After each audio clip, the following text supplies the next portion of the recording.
Good morning, good evening, good afternoon, everybody. Welcome to Zwift Media Live broadcast of the KALAS Cup round number 2. I'm Nathan Garrett, going to be hosting the race for you today. I've got alongside me Mr. Alex Rasmussen. He's going to be co-commentating today. We've got riders in the pens. I believe we've got like pushing 450, maybe more riders in the pens here today. This seems to be one of the premier races, and that's why we put it on the broadcast schedule. Alex, a little bit of chatter maybe about, this race has a couple of different categories, results.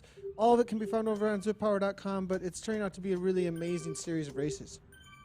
Yeah, we saw it last time. We kind of expected it to be a bit boring on the flatter section there in London, but it actually turned out to be pretty exciting. And today I'm going to expect more of the same. We see a huge turnout for all different kind of nations, but especially the Scandinavian countries are really well represented. And also we have today 6, 4, and 2 points on the top of Box Hill each time over, so that's going to create a little extra excitement to go along with the stream today.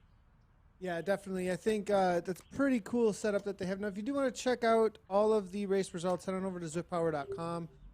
You can find the link to the live stream actually at the top of zwiftpower.com as soon as you get in there. But go ahead and find the KALAS Cup.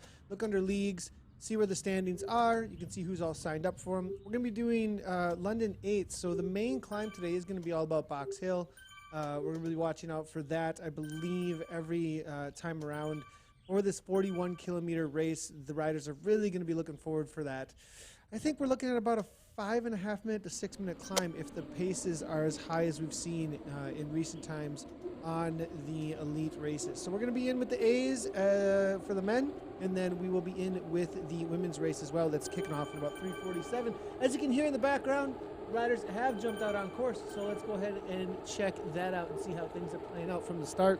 As we are watching W. Stone here, coming out of Wales. Adam Zimmerman, it looks like, from Evoke has jumped into the race. Debski here from, it looks like, Zwift Team Poland as well. 130 in the A race.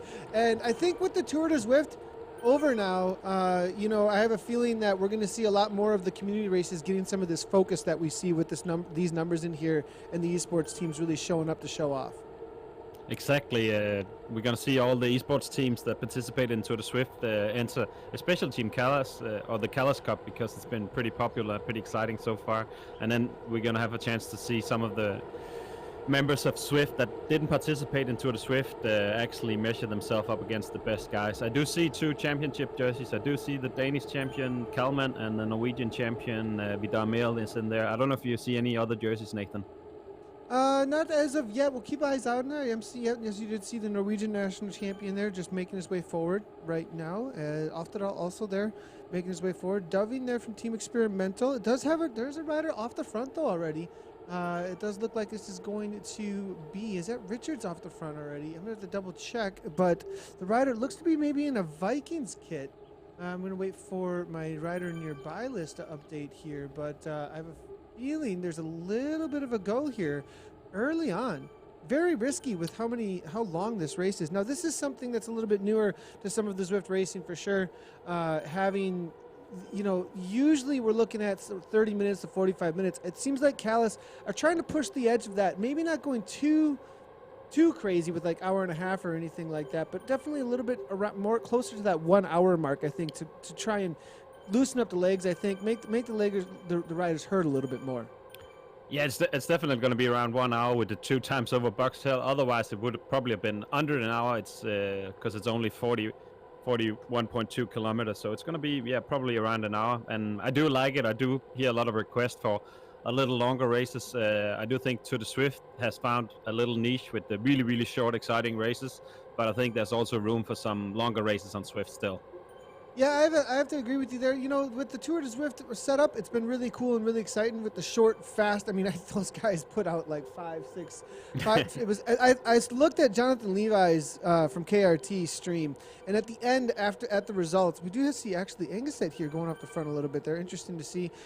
We might have a couple of disappearing avatars here and there, guys, as my avatar looks to catch up with the rest of the group here shortly, and the way that the viewing works. So as they do disappear, don't worry, there's no issues on the server's end over by Zwift, I don't believe. I think it's just the closest 100. And as the pack does break up, I have a feeling our viewing will get a little bit easier here. But in the Tour de Zwift, that Fast and Furious 5.5 watts per kilogram, I think, was the average amongst the riders. So that's absolutely insane. crazy. It's for 17 minutes straight just to be in the race, not to win the race. But you know, that I think for that kind of racing setup, and there's been some back channel talk here and there, and just the reality of, I think, you know, some of the feedback, maybe more of a rounds or tournament type style in a 10 to 15 minute over and over race, making sure that everybody gets at least, has to compete for a round to get to the next round, though. So everybody's had to put out the same kind of effort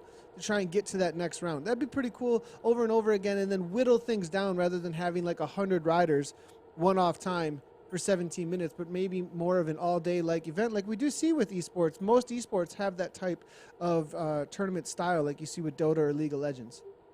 Yeah, that would be another cool format. Like we can discuss cool things that you can do on Swift all day. That we have so many ideas. So like that's basically a tournament style, just elimination race. So you have the best remaining at the end, and I think that would be really entertaining to watch actually. All right, now moving their way forward, though, as they do come across the river here, or as they go by the river here, we do see a couple of riders making their way to the front from the Fusion team in the gray kicks. Now, Sandvik for the Vikings. So sitting in pack, it looks like on the attack, though, it will be Ollie Jones toward the front end of the pack, as you do see the purple and pink kit. But it is Fusion on the front. I'm going to see if we can find the rider here from Fusion. Clark from BRT, it looks like, as well as Hodge is going. Ostenfeld, actually, there from Evoke. Wheeler from the Dropouts team. KALAS is here with Almdal, so it does look like the three riders here. Evoke, well, actually two riders from Evoke here. Ostenfeld along with Hodges on the attack a little bit here. 169 beats per minute currently.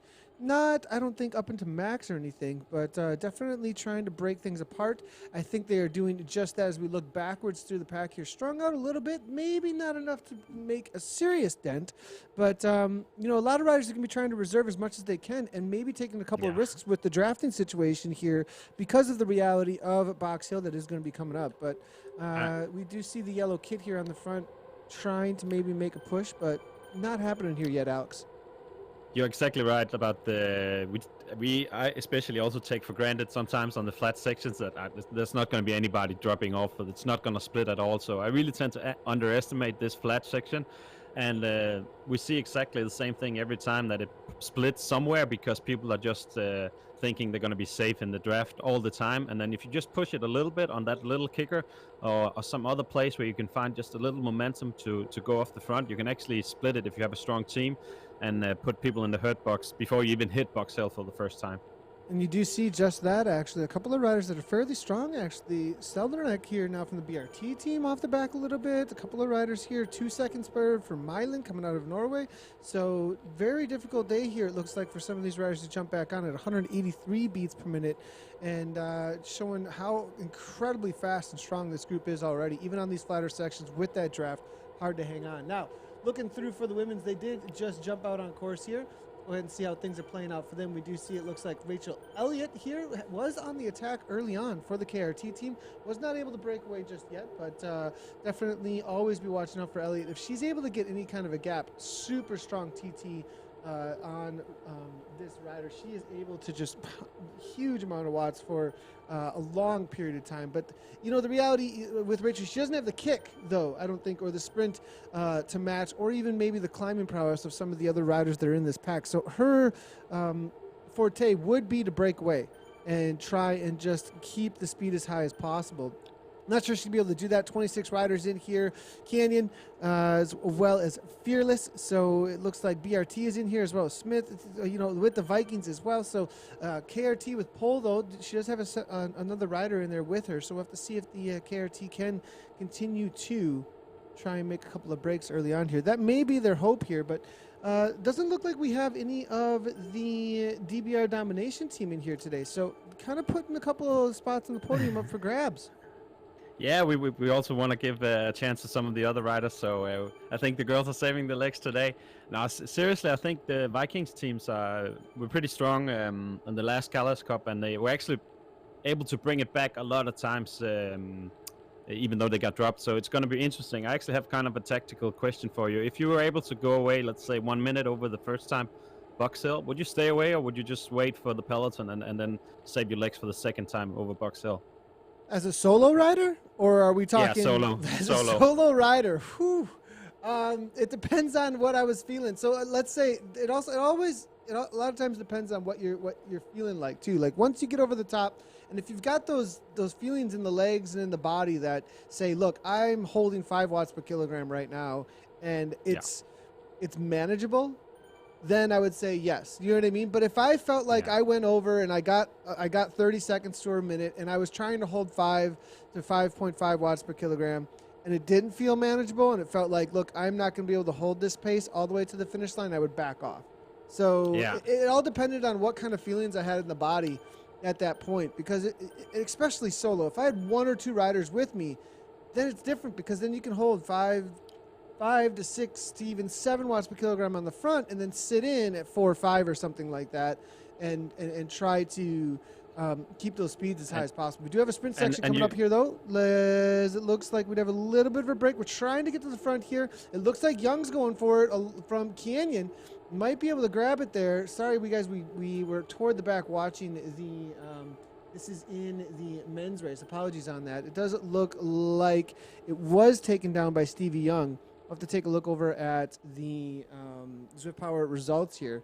But L'Oreal here from FDR, as well as Engen. Fraser, Park Life here off the front. It looks like Carlson out of Norway as well. So this is the group that did break away. It was James Phillips and Stevie Young looking to try and make something happen.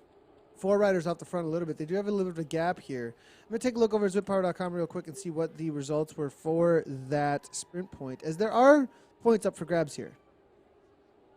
Yeah, the question is if they count towards the general classification. As I read in the event description, it's definitely the top of the KOM on Box Hill. It's definitely 6, 4, and 2. I'm not quite sure if the sprints are going to count, but they're still going to be registered on Zwift Power either way. So it's always cool to go for the sprint banner. Gotcha. So it looks like for the points, specifically for this league, they are going to matter for the KOM over the top of Box Hill, it sounds like. So definitely be checking over at zippower.com for those updates. We'll be bringing them in just a moment.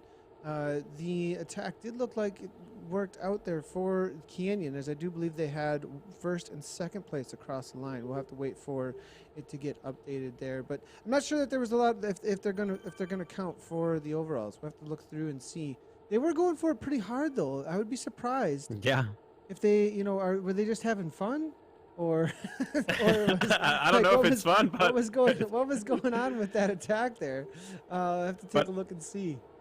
I do think it's a good idea to actually have the sprints also count towards, because if you're a bigger guy, I would definitely use some extra energy to win the sprint today, and then see if I can make it over Box Hill first time and then go for the second one. So I think it would be a cool idea to put it in, and it also mixes up the race and makes the flat sections more interesting. Yeah, definitely. We do have a little bit of attack off the front here, though. It looks like that is going to be... is it Jay Beach here, or we'll see if the purple kit actually. And if we can move our way forward here, there's so many riders here today that Zwift is having a hard time keeping up as far as the broadcast tool goes here. But it looks like it will be Selbred here off the front. Skelbred? Do I have that right? You're gonna have to help me with the Norwegian names here. Right. Oh, I almost had it there. That wasn't that bad. That wasn't too bad. All right. So considering I still can't pronounce your last name, I think you're doing pretty good, Nathan. Appreciate it. Looking through the pack here, all back together, and a little bit of attack here from the pink kit, but not able to get away. Still, I believe, well into 100 riders, I think, making this main group, if I do look at the live results currently. It's beautiful to watch this big peloton here in London. Yeah, it's definitely great scenery. Well, once we get out into the personally, I like the pastures and going out to the woods and out into the prairies and the Box Hill area. But these sections, I think, are fun for trying to get those high-speed breakaways around the corners, if you can make it happen. They do have 180-degree turns. When you do head on over toward Mall as well, you can kind of try and break away, but nothing's going to be happening just as of yet, it looks like. I believe they are going to be taking a left-hand turn here in just a moment. We'll have our first time up and over the top of Box Hill, and I think that's exactly what the riders are waiting for, as we have a estimated time for the riders to finish at 52:02. Just so everybody knows, 52:02 is what we're looking at. That is fast, going 2 times over Box Hill. That is amazing. Like, I'm also looking at the speed. It's always around 50, and finishing under an hour here is pretty quick. Now I am looking through here at the chat, and they are going screaming fast. And just to hang on with the pack so far, we're looking at the lower end of it, about 3.9 watts per kilogram or so, and up into almost 5 watts per kilogram for some of the riders. So definitely a very, very intense race so far, just to hang on. But I'm looking through some of the chat. Make sure to bring your questions and comments in, as you always can, especially during the calmer sections of the race. We can bring those on in as we wait for the riders to make any kind of attacks. And it says, looking through, Becky's dad, always super active over at the YouTube chat. We saw you at the Zwift Live event as well. Team event with concept bike use of colored wheels would make it so easy to watch who is who. That's actually a great, actually having team colored, that, like, picking a full kit that is specifically, your team in the match or in the race would have a fully colored out, like, specific kit. That would be absolutely pretty awesome, actually, if we were able to do so. It would make it easier for us also to stream it, because we could. So great idea. Great idea coming in through there from Becky's dad. Got a few others coming on in here. Lewis Dinsdale says, who's in the house? Good to see Lewis hanging out over at the Facebook chat. And always good to see Lewis and the rest. We also have, it looks like, a few over at the Twitch chat as well. So we are live over on Mixer, Twitch, as well as YouTube and Facebook. Is anyone ever truly in chat? I think so, because we've got you here, Mr. EPP. Yes, and so appreciate you being in the chat. It looks like there's plenty here, but looking through now, though, the race is really going to start to kick up now. This is when the riders have been waiting for as we hit the bottom of Box Hill, and this is when things are going to separate out for sure. We do see lots of riders making the way forward. PD here from Race 3R now, up in 8 watts per kilogram already. This is an early kick into the orange numbers, and from what I can remember on this specific course and this climb, going early can really put the hurt in the legs later on, and you can suffer and not really pay any dividends if you go a little bit too early on this course. Far up here, trying to go into 7 watts per kilogram. Oftedal from KALAS is there as well. Omdahl. Now, these are riders, though, that I think have some confidence at their ability to hold these kind of paces. Yeah. Ollie Jones, Candy now making his way to the front here. And now look at how spread out that is. And those meters, I mean, it's really starting to get away from a few of these teams behind. Yeah, and also it's so important to get in like, let's say, top 30, top 40, so you don't end up in the back and having to chase all the way up. So I think most of the guys like Ollie Jones, Morten Vang is sitting first and second. It's mainly just to get in safely, and then they can kind of control the tempo from the front and then adjust the wattage. So as we always see a bit of orange numbers in the beginning, and then we see more realistic, that we see some of them going down to 6 and 5, even though that's still quite a lot. Yeah, and I have to agree with that. Really finding your spot, because if you do not kick it early on and find your place toward the front early on, you can quickly find yourself a little bit too far back. And it's interesting how it works, but losing a wheel on a climb like this and trying to bring it back, those few seconds can just be so much over the top and can quickly turn into 15 or 20 seconds. Now we do look at the top 10 here with Vidar Mail. It looks like Dempster's there as well. Watch out for Gavin Dempster. Hasn't had the kind of results I was expecting recently. Maybe going to be showing up for team draft, though, and grabbing a win, because this is a rider who knows this course. I believe this course is one of the courses he used to qualify, actually, for the London finals a couple years back. So very experienced rider, specifically on the London 8. Somehow we've moved our way back to Jay Wilson here from PLCC. It does look like we're having a couple of little dropouts here and there, so we'll see if we can stick with each of the riders toward the front. It does look like we are back at mid-pack here. Carlson from the Vikings, Unger, Wetterhall now as well. Moving our way forward, Doving here from Team Experimental. So this will be the chase group trying to bring back the top 20 or so that have gone away. There's a 3-second gap here. Let's look. We have Gulov here from Norway. U17 rider here holding on to Ostenfeld. But Ostenfeld there from Evoke here falling off. So that's a big name early on going. So this pace must be just really high at this point. I think they've been pushing almost 6 watts per kilogram from the start. Yeah, I agree. It's insane pace going so early. I see some heart rates up in the 190s. I see the wattage around 500, and it's still quite a way to go to the top. So I would imagine it's settling down a little bit more. And I would also imagine even the second group, could possibly come back on the long flat section until we hit the box hill for the second time. Yeah, now we do to see toward the front now. It does look like it's Vikings starting to take over. James Phillips, now speaking of how many have made this front group is going to be interesting. It does look like, especially from which teams, that's what we're going to be watching out for. Fusion, I'm seeing perhaps one Fusion rider, but Evoke still 1, 2. Fusion with 2. So separating out the kits here a little bit. ECT, you can see the white with the black writing on the back there. 2 riders have made it from there. It's going to be Kalman from Fusion alongside of Tobel as well. Then it's going to be Evoke, who's here still with Hodges. And the Evoke team there has a little bit different jersey you guys are going to be watching out for. And it does look like it's going to be Pantelier that was able to make this here from Team Evoke. So let's keep, just so everybody gets a good identifier, because that was something we were talking about there. This is the Team Evoke. Little bit, the tan is just a little bit darker, I think, perhaps, on the Evoke kit compared to the Fusion kit, maybe. Yeah, that is true. Yeah, so definitely be watching out for them. They're always ones that are out there. James Phillips, obviously, they're in the UK National Champion kit. Always one for a solid sprint if he can make it up over the top. Team KALAS currently still using the red and black here, but I did see an image recently of a in-game jersey that's going to be updated soon, so good to hear that they're going to be getting that. Then we'll be watching out for the Vikings team.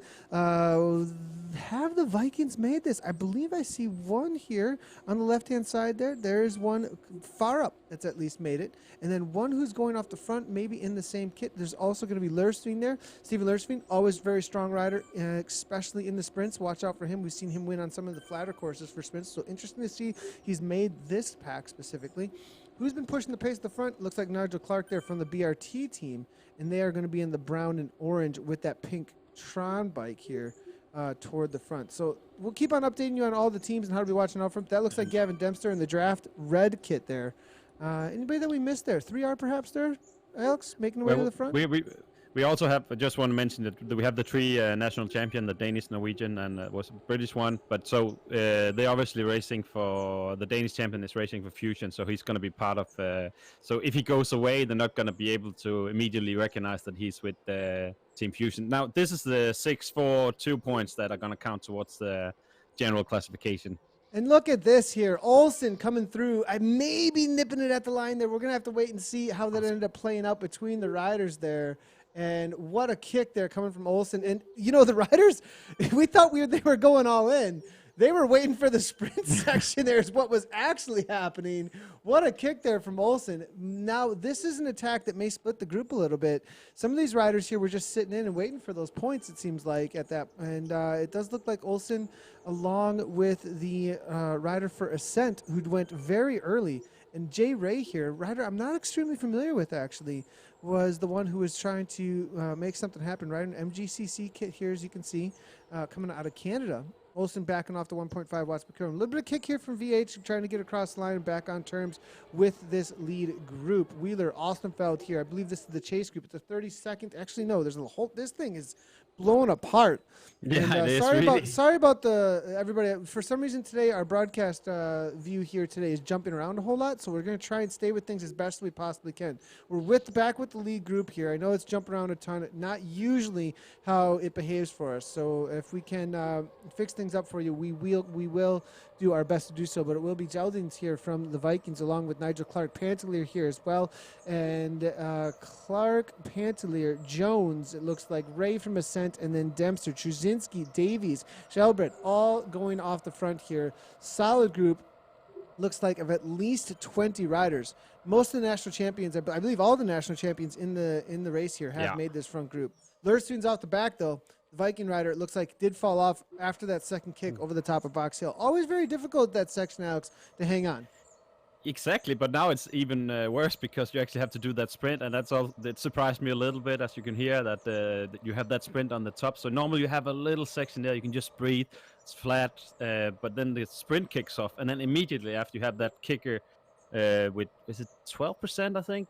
Pretty steep one before you have the long descent. So that really caught him out. So I feel bad for him that he didn't make it over the top in this first group, because then you're almost pretty safe until next time over Box Hill if you make it in this group. So it's going to be interesting to see if the guys just going to chill down and be caught, or they're going to push the tempo in this front group here. Looking through, I'm going to quickly see if we can just grab a little look at how that sprint actually played out between the riders.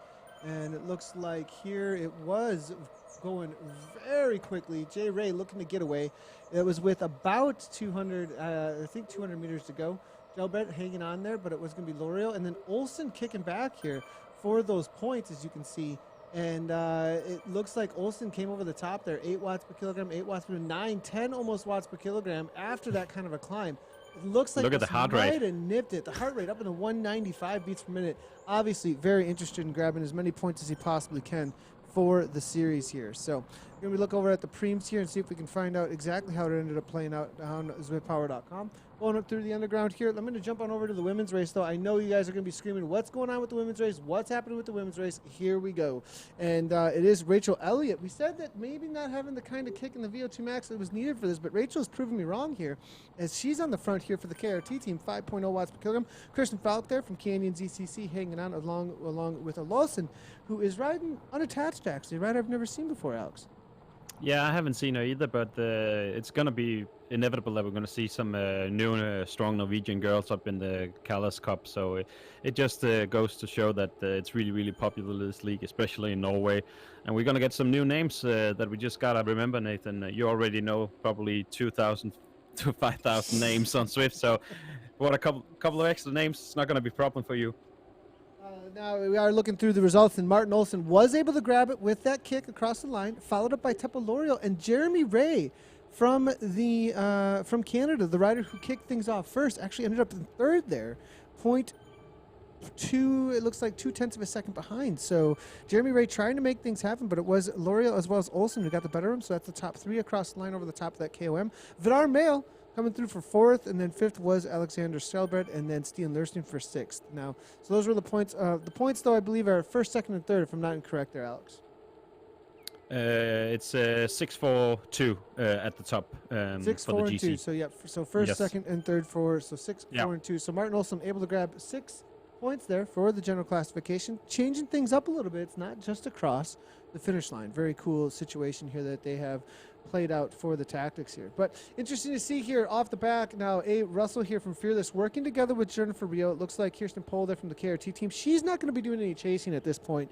Kirsten's just going to sit in and allow Team Fearless to pull things back if they can, because Rachel Elliott is putting the hurt on the front. Claudia Berry Canyon here trying to stay in contact, trying to stay involved. Looks like Fear's in from the Cryogen team there sitting on the wheel as well. It will be Siri Hildon and then also from Canyon. So Canyon with 3 riders here, all still within the top 10, but Hildon needs to jump back on turns because this, like we said, over the top of Box Hill can quickly go out from you. But it looks like most of the points are going to be going, all the points are going to be going to the riders in this front group. It just matters who exactly is going to grab them. Yeah, and how deep are they going to go in the sprint for those points? Or they're going to work together to get get the points at the line instead. So sometimes, like, you also see it in the Pro Peloton, that if there's something up for grabs, they don't always sprint for it. If you have a good group working together, it's almost not worth it, because you're going to be able to finish in the top 3 and get 35, 30, and there's 20, 25 points. So that's going to be a consideration when they come to the top of Box Hill for the first time. Quick little shout out, Ed Laverick in the chat here over at Facebook, or over at YouTube, I believe it is. Ed, good to see you. And recently been noticing that Laverick has been streaming his rides a whole lot, so definitely go check out his new channel that's recently, well, not new, I don't think it's a newer channel, but newer to the world of Zwift streaming and the races there. Good to see you. And he's saying, Elliot, what a rider. Have to agree with you 100% there, Ed. And one of the strongest riders in the Zwift Peloton, that's for sure, coming over from in real life UCI racing. So watch out for him. I think he set like some sort of crazy. I watched a Bologna TT climb from Ed. on his channel, and he put out he got the pro. You missed your pro calling flag because he went too hard, even though he was the pro. It was a great little video that he put out. Super strong, huge effort there, Ed, and good to see you in the chat. I don't think they sprinted for it, Nathan. So I think they actually just worked together and went across the top of the KOM. So what's that all about? What are these? Yeah, so maybe they listen to. It's good for the collaboration. Yeah, that's so true. It's good. That's true. Yeah. They're going to be able to work together much easier now towards the next sprint and next time over Box Hill. It's definitely going to kick off if these three girls are going to make it all the way. Yeah, interesting to see that they didn't go for those extra points. Maybe not too interested for some reason in the series overall, but I mean, Canyon, that's not like them. So perhaps they just might really be on their limit though too. There is just a reality. We're seeing 179 beats per minute. I've been in those situations where I'm just like, I don't even, just whatever. Let's just get across the line first. If we're already broken away, let's work together. Maybe there's a little bit of messaging going on between them. There is a reality that KRT and Canyon are involved in this breakaway situation. So because of that, there might not be a whole lot of interest to have in fighting here and just try and stay away, because behind we see the reality of Canyon and KRT involved there as well. They know they're not going to get chased down. Creating any kind of infighting situation or breakaway might motivate somebody from behind to try and do something, get involved and chase things down with them and put some support in. There could be, who knows what the tactic is, but I have a feeling at 179 beats per minute, maybe it was not worth the motivation to try and make something happen. So there's the three leaders here for the women. It does look like a little bit of break here from Fierzine. It's interesting to see that maybe looking to bridge across, but at 1 minute, that's going to be a tough ask. Yeah, that's a huge gap. I would find some other girls I could work together with to try to bridge the gap. Otherwise, even if you do bridge the gap, you're gonna be at the maximum when you hit the Box Hill second time. So yeah, it's a difficult situation. If you don't feel the speed is high enough in the group you're in and you want to just bridge off, go for it. But it's gonna be pretty much impossible. Now, but this is the situation in the ladies' race. A little bit of a kick here coming from Baron, it looks like, as well with Hildonen, trying to jump back on terms with her teammate. But we did see that Baron was trying to hold on to that 1 second. And look how quickly that goes out. Russell from Fear, Jay Reel there, as well as Pole off the front. They're not going to want Baron to be coming back. She does have a solid sprint, though, but these are more of the climbers, I believe, up against Baron, who I believe is just more of a powerhouse. Bearsdown trying to go away. 3 seconds is the difference, and I think that's going to be brought back together, and that'll be a chase group trying to bring back the monstrous effort here coming from Rachel Elliott, who I think has done the brunt of the work in this ladies race. Back in with the men, though, as we can see, they're heading along the river. Cam's here. They're going to be taking a right-hand turn into the climb that will take them into the square. And let's go ahead and take a quick look at the peloton and see what this break. Wow, this is whittled down. We had like 100 and some, and that Box Hill. What did we miss? I mean, well, Box Hill, just completely shattered everyone. And that kick over the top really I'm not sure anybody in the pack was expecting that kick to be so strong either, from Jeremy Ray and Olsen. Ollie Jones here trying to put some hurt on, as you can see. 8 watts per kilogram coming from Ollie. 170. That is super aggressive. And this is a ruler type. He's a big boy, and he can put down huge watts here, raw watts, and keep that speed real high. Pantaleer knowing that this is an attack to follow up. KALAS trying to go. This could be 3 teams getting away here. Nigel Clark from BRT along with 3R there with, it looks like, Richards, able to keep the gap manageable. Trzynski from the team Poland far up there. Ray now off the back a little bit here now from Ascent. Maybe suffering from that sprint win that he took. Looking through Phillips here from Cannon, just allowing his teammate to do the work on the front. Knows that now Jones, though, look how quickly you can get swallowed up and pushed right to the back there. I mean, what? This is just the reality of how this game is played, that you've got to be so tactical because you never know what kind of speeds could come on because of the peloton. Yeah, that little kicker down from the river when you take a ride from the River Thames and you go up, it's really underestimated. Like, I really dread it every time I have to go up there, because it's like I'm sitting comfortable on the flat section and you just hit that, and people are always going in the orange numbers up that one, and you saw Ollie do it, and then the peloton comes back on you and carry momentum, and that's when you can get dropped out the back. And it's also different because normally we take a ride on the top there, but we take a left and then we go the other way into the mall. So it mixes things up a little bit, makes it very different than the ones you're used, or the course we're used to seeing in London.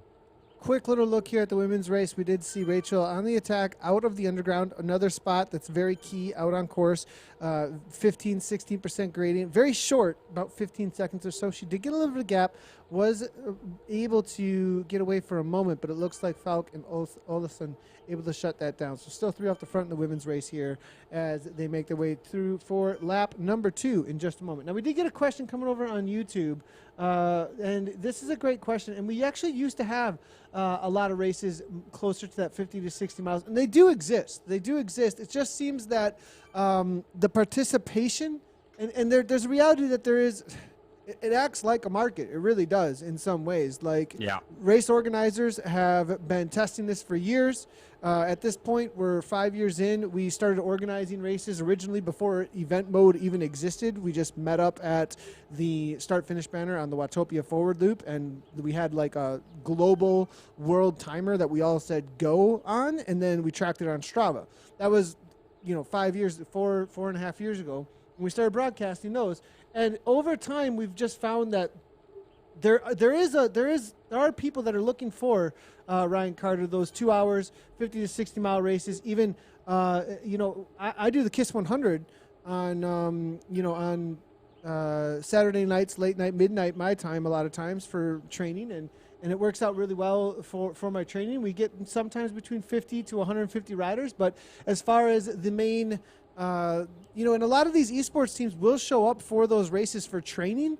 Reality of what it's like for broadcasting them and what it's like, we could see something in the future where we get a little bit more production value around things to make those happen, but it's a lot of moving parts with the race organizers, with bringing in interviews, things like that during those longer races, and that's a great feedback. Maybe we need to get more into that a little bit here and there, but we do find that it is a bit more exciting to do more quick rounds and fast racing as out on Zwift. The peloton is just so, there's also reality of the peloton being so incredibly strong too.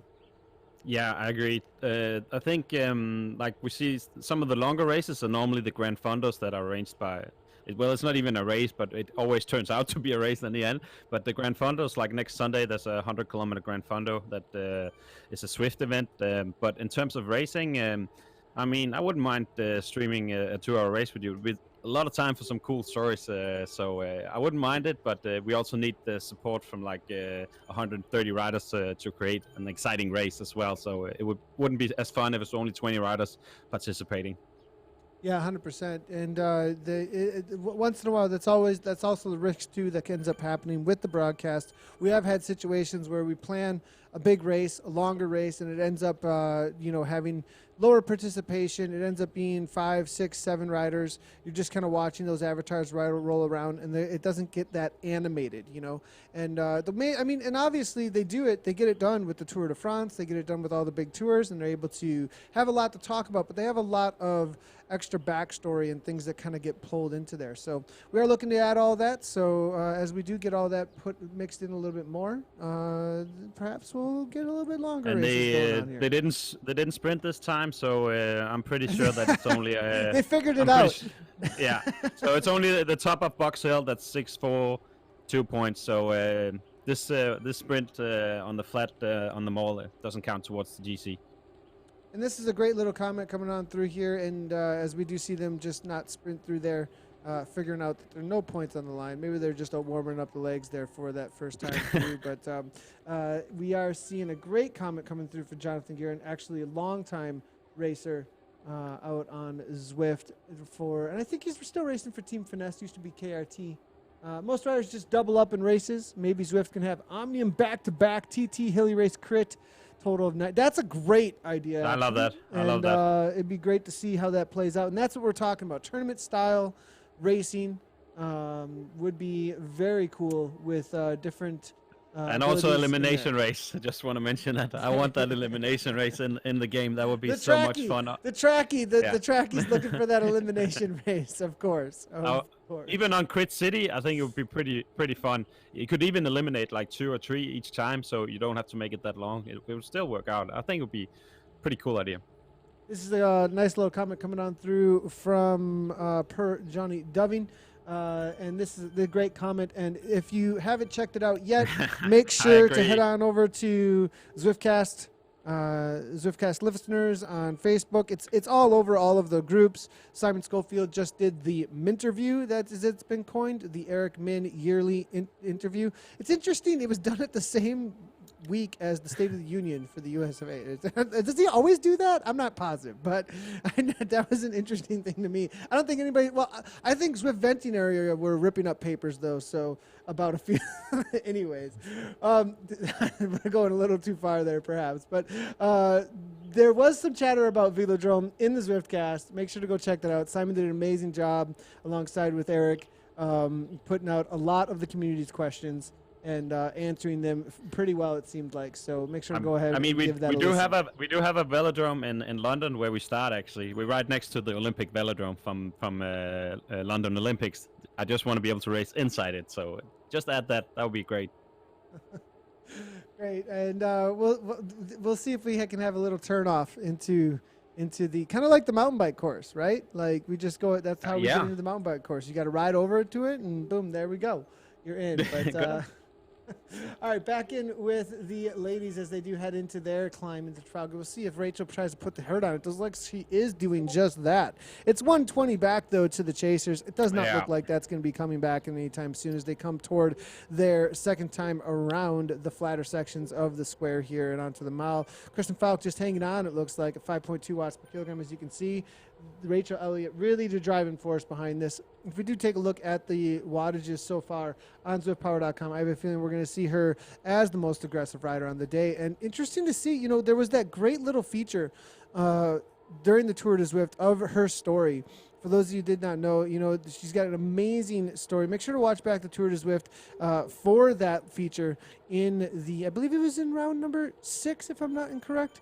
That did make that, but Rachel, coming back from her stroke, even some mild blindness, and like able to do her full-on training and racing out on Zwift after that recovery, and you can see that her numbers are back to, and that level is back to where she was pre-injury, and absolutely amazing to see how she's been able to work with the community and racing out on Zwift to get back to that level of racing, Alex. Yeah, there's a lot of great comeback stories on Zwift. I'm actually currently working with a young Danish neo-pro that just signed 2 years with Team Movistar, and he broke his tibia, I believe it's called, in December in Spain, and now he's actually sitting 2 to 3 hours on Zwift every single day just to get back on the bike and be ready for the World Tour season. Wow, yeah, I mean, and that's one of the things. I mean, personally, myself as well, broken collarbone, 16, I believe it was, and was back racing and ready to go within just a few months because of my ability to train indoors out on Zwift. So definitely tons of amazing stories, one after another here. And we're watching one right in front of us here right now with Elliot here, really putting in the brunt of the work, as we said, within this breakaway. I'm looking through the results right now over on ZwiftPower.com, and for some reason we're not getting everybody fully loaded, it looks like here. Oh, now we are. Yeah, now same for me. Okay. Yeah, I am starting to see live is offline, actually, is what I'm seeing in the results right now. So perhaps we have a little bit of a situation happening with live at the moment. We'll see if it does update for us anytime soon, but right now I believe the backend API is having a little bit of a struggle to pull things in. Perhaps I believe there's a website. For those of you guys who are wondering and didn't know, there is a website that does track any kind of server issues actually with Zwift, and I believe that is going to be if you search up Zwift server status.zwift.com. Looks like everything's operational over there, but perhaps just something going on with the backend API. Now we are heading into the climb for the second time, though. The main group at this point, I believe we've got about 30 riders or so that were able to make it. We'll see who gives the first kicks. We're going to take the little roundabout and then right into the box hill. There's 6 points available for the first one across the line over the top of the KOM. Then it's going to be 4 and 2 for second and third place. So that is for the GC contention in this series score the points here. Now, we do see toward the front end of the pack here, it will be the orange and black kit of Lau out of South Africa. Always a very strong rider. Tends to be a very aggressive rider, actually. Gets a lot of TV I was just time. about to say that. He's very aggressive, gets a lot right, of TV Alex? time. But he's also there at the end. That's what's impressive about him. He doesn't. You can't call it TV time when you're still there in the final. I would call it TV time if I go out the first 2Ks and then I just get dropped. But he's so strong that he can attack, and still be up there in the final. And we see it again here today. And I'm really looking out for some of the Norwegian guys to go off early, especially Vidar Mehl, the Norwegian champion, Danish champion, Kalman, also very, very interesting to follow. Yeah, and then I we do see believe it look like it is Morten Vang. Vang. Yeah. I thought so. I thought he was gonna go, and now he goes early, and he's gonna have Oftedal to counterattack if he gets caught back. So very, very genius move by Team KALAS. We are seeing a question come on through here. Wasabi Gaming, the total distance is going to be about 41 kilometers in total. Thanks a lot. Appreciate the help there from Panson as well over at the Twitch chat. But Vang here, this is a rider you do not...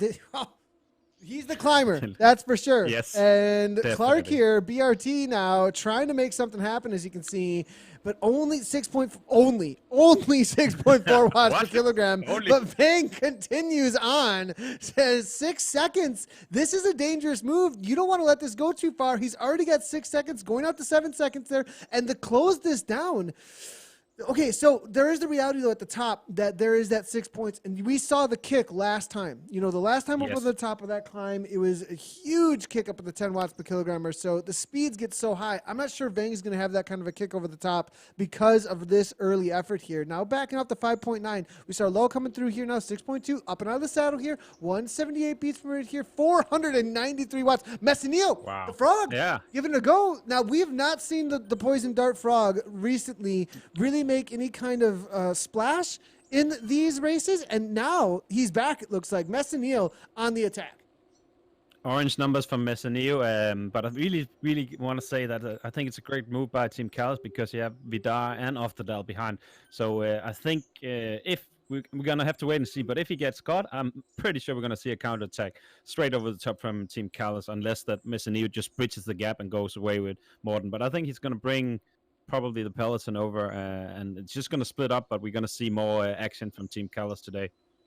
Yeah, and KALAS, I think, are really motivated to take down as many points they possibly can. It's their race series. We are seeing a little bit of a nice chatter coming on through here from one of the race organizers, Tom O'Kalin, saying maybe we add 10 points for the most aggressive rider each race, and it would be quite cool to do some community voting around that as well. There are that gets a little bit iffy about, how many fans do you got and all that kind of stuff. But it'd be kind of cool, though, if we did have some sort of objective, way that we're going to try and bring in who the most aggressive rider is. Always having the commentators just say this is what we think works, right? No, so no bias there at all. We always right, Nathan. So no need for community to vote on that. No, I think we could do something cool, like mark it with red numbers in the tour. It's the way they do it, the most aggressive rider. So maybe you can mark it in on Swift Power. Just most aggressive rider is marked with red or something. Oh, that's a great point. Yeah. Oh, he's caught now, and I'm really looking for some orange numbers from some of the other KALAS team members. We see Ollie Jones is up there. We see Oftedal is sitting pretty much in the middle of the group. Also, Kalman has made it to the front. So it's just going to be sitting around 5 to 6 watts per kilo. And if they keep this pace up, I think it's going to be a sponge sprint between these guys. We're going to see a sprint on the top that could actually split it up a little bit because you have that counter hill coming afterwards, and let's see if anybody's going to be interested in splitting the peloton up right now. Interesting to see here. Vidar Mehl off the back. Jeldon's as well. Obviously, this pace is insane. Clark, these are not names you usually see go on this short of a climb. So obviously a lot of motivation here coming from the front end of the pack. Now far up trying to hang on from the Vikings. Carstensen just barely sitting on as well, it looks like, also from the Vikings. Panting there from Evoke falling off now, it looks like. Messinil, after that early go to try and bridge the gap, gets brought back in. And now there's a counter here coming from Ollie Jones. Ollie Jones pushing over the top. And this is a familiar scene for me here on this specific course. course, with Jones. 6 watts per kilogram coming from him on the front. Now, Fraser Parklife here trying to come over the top. Now, it looks like Jeremy Ray from Team Ascent out of Canada going as well. KALAS with Morton Vang hanging on. Olsen is going again, waiting for the perfect timing, it looks like. And look at the back of the pack. Panther just trying to hold on. 2 seconds is the difference, but it's going to open up. Fraser's going now. L'Oreal's going now, it looks like as well. Vang here, 5.9 on the front, setting a steady pace here, but I don't think it's going to be enough to hold on to the kick when it does come. And L'Oreal here from FZR is going. The Finnish rider here, 190 beats per minute coming from him. Olsen, though, the rider out of Sweden, holding on to the last moment for the kick. But Jeremy Ray from Team Ascent, we saw this from him last time. It didn't work out perfectly for him because there was somebody just holding onto the wheel with the draft. But it's going to be Olsen going again. L'Oreal trying to go. James Phillips is in there as well. Will Ray be able to hang on? He's got the gap at this point. Olsen trying to come with the tap, but no, he will not be able to do so. The top 3 is going to be Jeremy Ray, Olsen, and then L'Oreal. James Phillips coming through for 4th, it looked like, as well as Vang there. Now they do have a gap here, opening up. Off the door trying to hang on 1 second back. Will they bring it back together is going to be the question. Dempster's still in there. Interesting to see. Haven't seen much action from him. I think he's been playing it smart. There's a few riders in here. We haven't seen much action from them at the front. They've just kind of been sitting in and not sticking their nose in the wind at any point. And maybe some of those riders are going to be the ones that are first for the scratch race to cross the line. This is a very exclusive group, considering 130 of the best Swifters were starting today. So this is very elite peloton of front group going off the front. We have this extra little kicker. It's definitely going to hurt after the sprint. So last time, if you want to drop anyone before the final sprint, it's going to be all downhill. People are going to be able to recover. And I guess the last moment you can actually do a counterattack is going through the subway, and then the 17% little kicker coming back into the city. Little bit of kick here from L'Oreal, as you did say. This is one of the last opportunities. It will be the escalator out of the underground. That will be the last attempt to get away here. We are coming into the final few K. L'Oreal here, little gap. Not sure it's going to work out for him too well. Kalman off the back here. Lau there as well. Looks like we do have one rider from the is that the PTZ team off the back there a little bit perhaps, but no, far up. Look at the cruising through.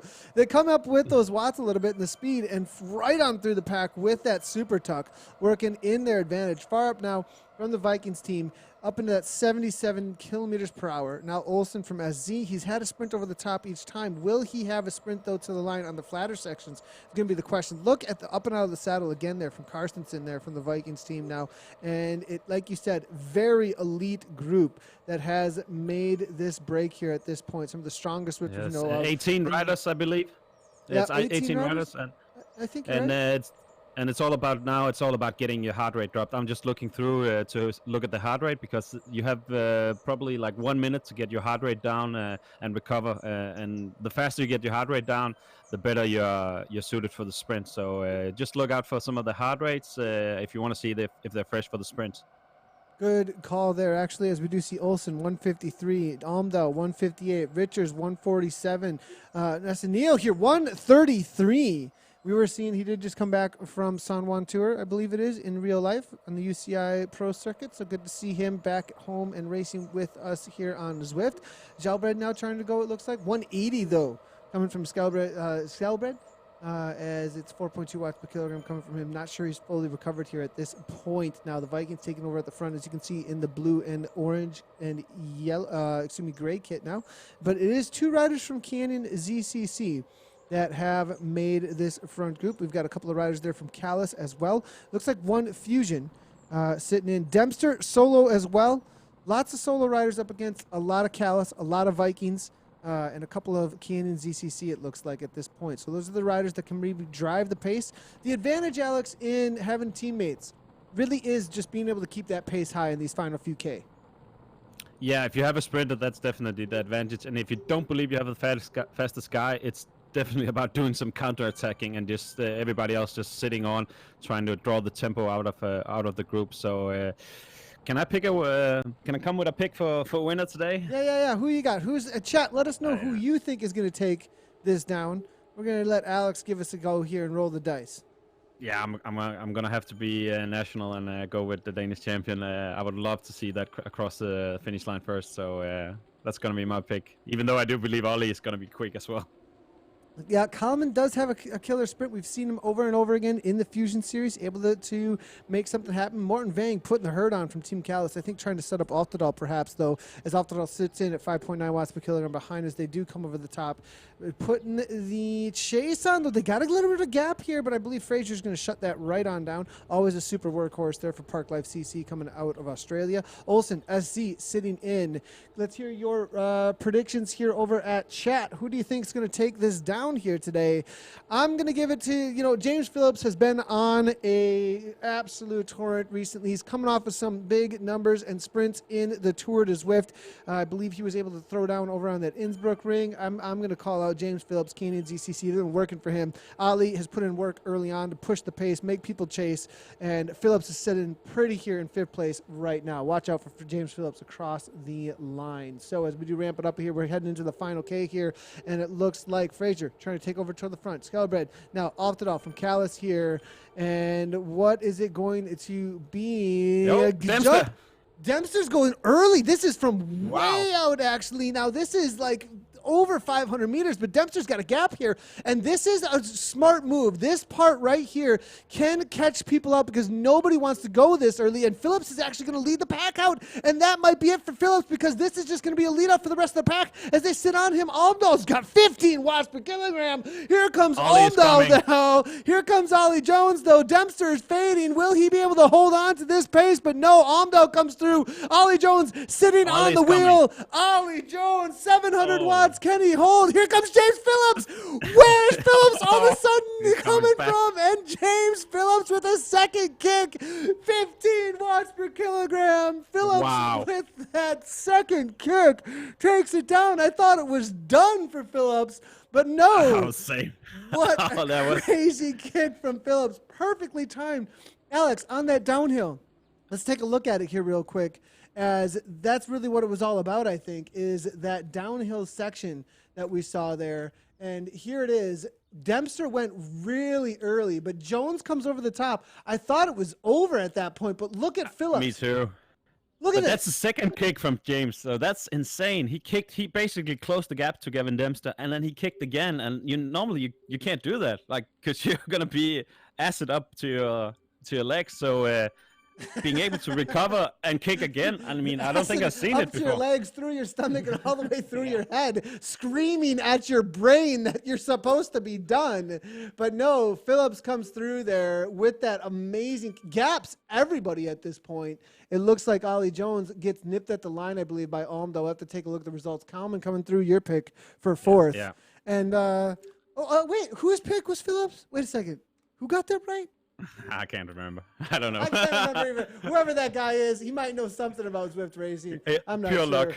We're in the trees here, and it looks like Elliot's putting everybody else in the trees as we finish out the women's race here. And Elliot now has completely blown things apart. Huge effort here coming from H. Elliott. Olsen here. Now, this is rider, a newer rider, able to hang on with this kind of a talent. Who is Kay Ellison? Amazing effort here coming from her. We're going to have to figure out who she is and look into her background, but she is very strong. I thought for sure that Falk was going to be able, from Canyon, was going to be able to keep up with those two girls. So interesting to see how hard she went into Box Hill again here, second time. And I don't think we're going to see anything more happen before the final. It's definitely going to be between these two, because 26 seconds is going to be pretty much impossible for Falk to close down at this point. Yeah, we are getting closer to the top of Box Hill. They're about halfway over at this point. And it looks like Rachel now may be thinking, I can't break this lady. This is actually maybe a challenge here. At 5.5 watts per kilogram out of Norway. Now, this is bringing some new racers out of the woodwork. For those of you that are wondering, wait, what's going on? Where are these new racers coming from? Why, maybe, are the racers signing up specifically for this race? And that is because this is a race that is being specifically promoted in Norway as well, and has two different results that will be ending up with I believe even some prizes actually for the Norwegians. I'm not positive of that. Don't quote me on that, but there's definitely international results will be presented on the KALAS Esports Racing Team's Facebook page. But also Norwegian results will be presented in landave.no over on their website, the magazine's website. So, and we are actually live with an embed over on their website every week. So if you're in Norway, you're looking for something that is a magazine that's in your language and around your more localization around their Zwift racing and in real life racing, make sure to watch over there and check out all of the results and information and articles that are being written up specifically around this KALAS racing series. So I really just quickly want to praise the Norwegian Swift community because they've really been active, especially this winter season. I mean, Sweden was the biggest and Denmark came a little bit later, but now Norway is really picking it up, and this KALAS Cup is amazing to watch, and I hope they're going to do much more of that. 100%, and great effort there by KALAS here to put things together. They've been a community team that's been really amazing with their efforts and really seen it through, kind of a thing. And there is, some endurance that's taken with some of these things in the early days of this esport, that it does take fortitude to just keep on keeping on, and they've definitely been a team that's been up to that, as well as those that have come around it with support it. As well as all the community that shows up to the race, and it wouldn't be anything without everybody who's showing up. Definitely. It does look like Falk here now, 37 seconds back. She looks like she's going to have a solo TT to the line. I don't think anyone's going to be catching her at that minute back here. Fearless, though, it looks like still hanging tough. And, Jennifer Beal and Russell here, very strong riders from Team Fearless, always there in that top 10 to 20 riders. And you know that they're going to be in a Discord or some sort, or in the companion app, communicating about how are we going to drop off Pole and get rid of the German rider, because she's got a good sprint. Yeah, definitely. I don't know what they're going to do, if they're going to attack early here. Otherwise, they could go through through the subway, or like Dempster did. That was a really, really genius move, because normally you don't think about that little kicker, but there's actually a little 2-3% incline at the 500-meter mark. So that's another little possibility. We do see Pole taking over at the front, maybe saying, no, I got the kick here on the climb. We'll have to see if she can make something happen. Now, I am being told over at chat, over on the Twitch chat, actually. Thanks a lot for the information coming through from Bassett from Revo. Great little tidbit of information in chat. You're always so incredibly helpful. And Bassett is letting us know that, from what I can see here, Camilla Olesen is an elite orienteer runner in Norway. So definitely coming from another sport, it looks like, coming into the Zwift racing world, and has the engine, it looks like, to perhaps, obviously, to challenge one of the best Zwifters we've seen out on Zwift racing here with Rachel Elliott. Yes, and thanks a lot, Chet. I love just getting the help from the community, because it's pretty impossible for me, Nathan, to keep track of every single rider on Zwift. I mean, the World Tour rider, I think on the World Tour, there's probably 200 riders for the commentators to keep track on. And like we were talking about, you have a lot more to keep track of. So any help from the chat is always much appreciated. Yeah, there's just a few. There's just a few riders all over the entire world to keep track of out here. But it does look like the chase is on still from Falk, 3.7. She's not giving up the ghost just yet. 5.3 watts per kilogram coming from her. If there's a little infighting in this front group, still, though, at a minute, I don't think it's coming back here. But she can at least maybe bring back some time for personal pride at this point. But Canyon not going to be involved. Going to get a top 3, though, in this still. I'm going to take a quick look at the series standings and where things are at with the KALAS Cup. And this is for the international results I'm going to be taking a look at right now. And James Phillips taking down the first race. So obviously here Phillips has a focus specifically on this KALAS Cup here, taking down the second race as well. So it goes to show, when you focus in on a specific race series and you show up rested, ready to go, obviously the TDZ, with that being over, it looks like Phillips and the Canyon team are going to really be focusing in on this for him. Yeah. I mean, it's also helps a lot that the Swift Community Live is streaming it, and that is it's always really cool to see yourself on the stream. So I think that also helps quite a lot. But as soon as you get 2 races into any of the leagues, you're pretty much addicted. You just want to finish it, and it doesn't matter if you're A, B, C, or D, or E cat. You just want you just want to see yourself up there in the GC. Sylvia Granlund, thanks a lot for connecting us with the Zwift Power profile there as well for Olesen. We'll definitely have to check that out and keep that in the loop, Sylvia Granlund. So always appreciate the community coming through in the chat over on Facebook as well. Now, it does look like pure Johnny Doving as well as Brake Bergen there from the Vikings. That's the top 3 in the situation for the men's side of the KALAS Cup in the A racing. So top 10 currently after the first race. Now, this is not after the this is not after the results from today. But Ingo Reichert there from Kirchner, it looks like. Geldens is in there in the top 10. Mike Morse, Altadel, Tom Fitzpatrick, Johannes Herman, Andrews Nordstrom, all in there. So Martin Olsen was sitting in 6th, though, as of today. So that's why I think he was going for some of those points. And if we do look at how things played out today in the results, as I look through them, it does look like Olsen was able to grab some solid points. Still being in the top 8. But it looks like a few of these riders here that did not score the first time around have grabbed a few extra points there. Obviously, Phillips doubling up with 35, so he's going to come through with 70 points over the top. But Ollie Jones grabbing 3rd place, I think.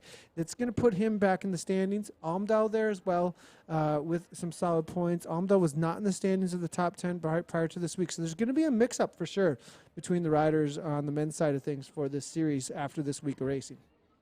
Yeah, and I think also we're gonna see the Norwegian champion back on form on next round. We didn't see him in the final. I think he just got dropped at the end of the Box Hill second time. So Vidar Mill is definitely gonna be one to watch for the next round of KALAS Cup.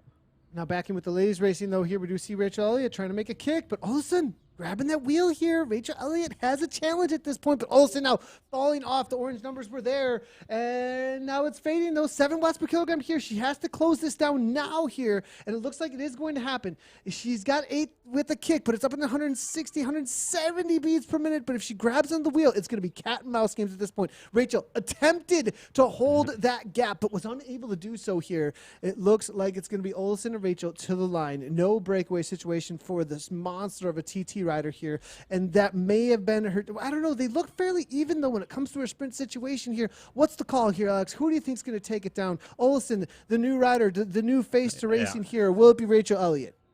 I'm going to root for Olofsson today. Camilla Olofsson, she's definitely going to be... I love just seeing new faces on Swift, so I always kind of root for the new guy on the block, or the new girl on the block. So it's going to be... I want to see when they start the sprint, because we saw a really long sprint with the men's final. But when it's only 2, I guess it's going to be pretty close to the finish line before they start kicking in the orange numbers. Yeah, we'll have to wait and see when they do. It's going to be a little bit of hand-holding here, I think, for a while before we actually see riders really give a go here. Olsen now, I'm looking through. She's got FTP 260. She's ranked 544 in the rank here in the overalls. She did take a win back in the HDR. Now there's a little bit of kick here from Olsen going very early, actually. Olsen, actually, with this very early go. She's got a gap 1 second here, and Olsen now breaking away, it looks like at this point. This may be an all-out win here in her first broadcast race here. Will Camila be able to make this happen? Rachel Elliott looking to respond, but it doesn't look like she has the response. Rachel Elliott, 6.6 watts per kilogram. Olsen trying to come across, but she's got another kick. Orange numbers again, and the new rider on the block showing us that she's got the power to hold, but she's got to hold it to the line. About to head into the downhill in just a moment here, and there's the finish line. She's almost got the gap here to put her hands in the air. It will be Camilla Olsen here out of Norway taking this down, followed up by Rachel Elliott in 2nd place. Coming across the line. Solid effort here from Camilla. She played it smart, and Rachel Elliott will be taking 2nd on the day. Camilla, she went from the same place as Gavin Dempster went in the men's final, so that was a really long one.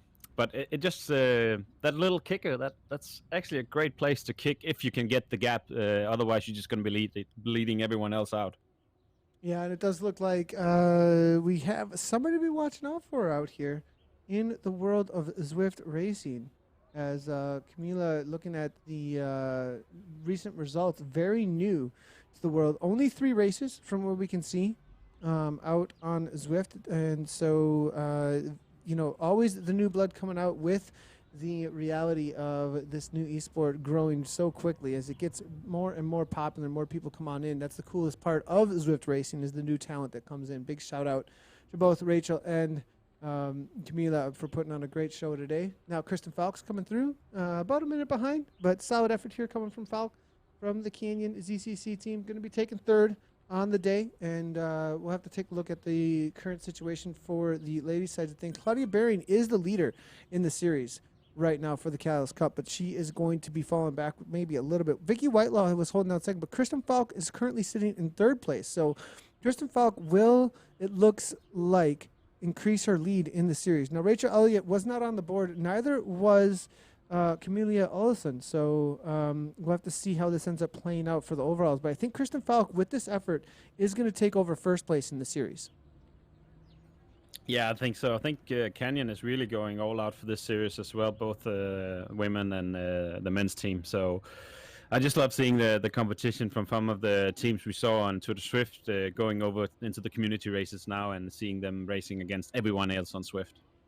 We are seeing Team Fearless now with a little bit of attack coming from Russell, able to break pole, as that looks like exactly what they were up to there. Jennifer Reel playing the teammate, not making any kind of a chase. Happy to sit in and allow Russell to grab this fourth place and grab some points on the day. Looking through for Team Fearless, I'm not seeing them in the top 20 for the series right now, so this will get them into a position to maybe take down some more points in the series here. Pole here going to be sprinting it out with Jennifer Reel. This ought to be a good sprint. Two very strong riders. Pole goes to 8 watts per kilogram, 10 watts per kilogram from Pole now. Jennifer Reel looking to follow it up here. Will she be able to make something happen? 12 watts per kilogram coming from Reel, but the jump might have been just a little bit too much. She's going to have some continuance. She may be able to come through. It's right to the line. And Jennifer Reel almost there, but I think Pole might have timed it, and she did. It was just a little bit late of a response. She had the speed, but not the timing. And it was Pole able to throw down for the KISS Racing team. And Kirsten Pole actually sitting in 6th place overall currently right now. So that'll grab her a couple extra points, actually, for the series. So we do have the, that is the results here for the top 6, I believe, for this event here today. Let me see if I can bring in some of the events results here in just a second for everybody, as we are looking to hopefully grab everybody's results and get them up. We did have a couple of issues over at zippower.com. It looked like for a moment. We'll see if we can try and bring in the results. It looks like James Phillips. Yes, we do have them here. It looks like it is working out. So let's go ahead and do that, as we have the top 10 or so finished up for the men's and the women's race. So it just looked like James Phillips, as we saw in the replay, taking it down with Martin Rust Almdahl, Ollie Jones third, Alexi Kalman coming through for fourth. That was your prediction, Alexi? Do you think there'll be the focus there from Team Fusion now that things have changed up a little bit with TDZ done? Yeah, I think we're going to see a bigger participation from Team Fusion and Danish bike riders as well now that Tour de Swift was over. I mean, the focus was really on that because that was the biggest league. Obviously, everybody wanted to be in it. I know KALAS, I would also love to have seen KALAS in it. So, yeah, now it's going to be more about the community league. And I think this KALAS Cup is really interesting one. And I just want to see more of this racing. And we do see Teppo L'Oreal, actually, from the Finnish team, the newer team that we've seen recently launched on Zwift, coming through for 5th place. Leandro Messinillo, after that late attack, got swallowed up by the pack, but came through for 6th, but 1 second back. Jeremy Ray, huge effort from Jeremy Ray out there. Big shout-out, very aggressive rider over the top of those KOMs, and coming through for 7th after all those attacks. Gavin Dempster and Martin Olsen, 8th and 9th place. William Frazier coming on through for 10th. Shout out to Peter Trzynski there from Team Poland, able to hang on, come through for 11th. And then Cyril Lau, we gave him a shout out as well, as he is always an aggressive rider, coming through for 12th place. So for the ladies out there today, it was, let me see if I can update this real quickly, and I am seeing, now we are having, for some odd reason, interesting results here for the ladies' side of things. So I'm going to see if I can get these to update. But right now I only have the top 3 across the line. It is Camelia Olsen there, coming through 2 seconds ahead of Rachel Elliott, and then Kristen Falk for 3rd place. Let's see if we can get this to update really quickly. And it looks like it's not going to for us. So if you do want to look at the results for the race for the women's side of things, make sure to head on over to zippower.com in the next hour or two, and hopefully it'll be updated. But I think that's going to be it from us then. Next up on the broadcasting, next Tuesday, we are looking to be live with the next round of the 3R Ultimate Racing League. We had to take a break, obviously, from that as we were live with Zwift Live this past week with the final round of the TDZ. But we'll be back with 3R next week for the Ultimate League. Thanks, everybody, for tuning in. Great job to all the racers. Alex, thanks a lot for, as always, with the co-commentary. Yeah, thanks a lot, Nathan. Been a pleasure as always. Yeah, awesome to have you here, and have a great rest of your weekend. Thanks to everybody in chat. Great job to the racers as always, and we'll see you next Tuesday for 3R Ultimate League. Make sure to push that follow button on all the spaces. We're live on Twitch, YouTube, Facebook, Mixer, whichever one you like to watch. The VODs will be available on YouTube and as well as some of the other platforms. Turn on your notification bell so you know whenever we're going to go live. You can always see when we are going to go live on ZwiftCommunityLive.com as well with the countdown timer. Thanks, everybody, for tuning in. As always, everybody, ride on.